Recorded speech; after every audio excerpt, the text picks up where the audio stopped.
Good morning, class and Dr. Johnson. My name is Candynce Newbill, and today I will discuss with you why multicultural education is better than traditional education. Since elementary school, kids of the 90s and the new millennium have been taught that the United States is an international melting pot. Built upon multicultural foundations, we are just that. The roots of this country lie all over this amazing planet. From Great Britain to Ireland to the Ivory Coast of Africa, and even little villages in Grenada and Mexico, we are a blended nation. We started as a gumbo of a country, and we will continue to progress as one. Last year, in 2013, Brookings.edu reported that over 40 million foreign-born persons, representing 13% of the population, resided in the United States, a dramatic increase from 4.7 in 1970. From 1970 until 2010, there was a cumulative increase in the foreign population of 8.2%, with the largest increase occurring during the 1990-2000s decade, where the increase in said population was 3.2%. As foreign populations on U.S. soil increases, the multicultural nature of this country increases with it. As a future educator, I understand the importance of integrating culture into education, and I would completely agree that multicultural education is substantially better than traditional education. Before I progress any further, you're probably questioning exactly what is multicultural education. I will explain that to you.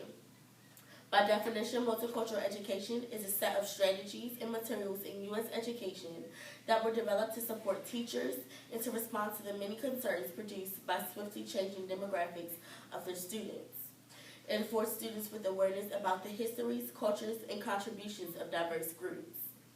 The belief of multicultural education is that in the impending U.S. society is pluralistic, meaning that the society is composed of a wide range of ethnic groups. Presently, teachers in most urban settings are encountered with students from a variation of social classes and in cultural legal groups. The majority of students do not identify with the middle-class European American culture neutral to most educators. Teachers discover a mass of ESL students in their classes in urban and rural settings alike. Multicultural classrooms encourage decision-making and critical thinking while shifting away in the direction of cultural pluralism.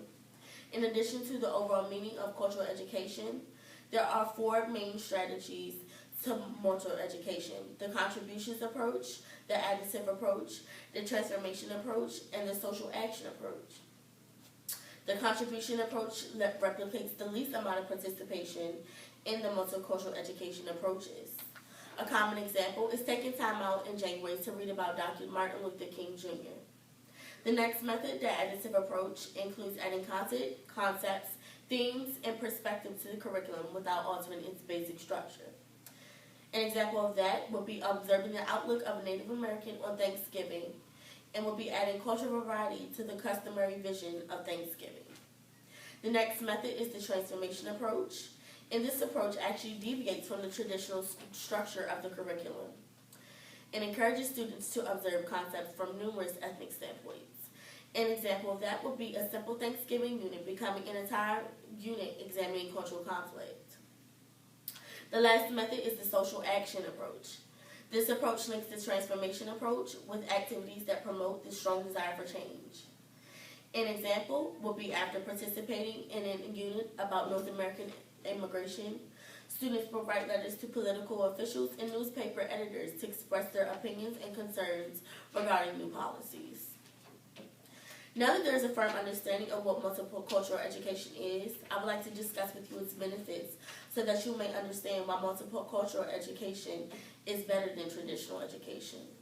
There are three main benefits, which include the changing demographic of this country, the creation of tolerance, and the establishment of an equal chance. As discussed previously, the demographic of the United States is changing rapidly. Advocates of democracy in schooling, led by John Dewey, reason that public school education is desirable to educate all children. Along with universal voting, universal education just makes for a more democratic society. What comes along with multicultural education is that future lawmakers have a better understanding of the diverse groups that represent the population and are able to make wiser political and economic decisions based off that knowledge attained by multicultural education. Within the knowledge attained by multicultural education is also tolerance and acceptance of other cultures. It is factual to say that multicultural education in schools encourages the acceptance of diversity. It is a better reflection of the student body and promotes acceptance of diversity in dominant culture. It is also necessary for citizens in order to indulge in appropriate dialogue with other multicultural citizens. It also prepares citizens of the future for active participatory citizenship. Lastly, unlike traditional curriculum methods, multicultural education provides diverse students with an equal chance in society as well as school. The goal of many multicultural educators is to significantly restructure schools in order to provide diverse students with an equal opportunity in school, the job market, and contributing to develop healthy communities. These goals are achieved when all students are afforded the same knowledge and instruction in cultural concepts as well as academic concepts. Unity in education produces unity in society. Finally, I will leave you by a thought by James Banks, who is a leader in multicultural education. He explains, citizenship education must be transformed in the 21st century because of the deepening racial, ethnic, cultural, language, and religious diversity in nation-states around the world. Citizens in a diverse democratic society should be able to maintain attachments to their cultural communities as well as participate effectively in the shared national culture. Unity without diversity results in cultural repression and hemorrhage. Diversity without unity leads to balkanization and the fracturing of the nation-state. Diversity and unity should coexist in a delicate balance in democratic multicultural nation-states. In opposition to neutrality, all schools should educate on collaboration and mutual respect.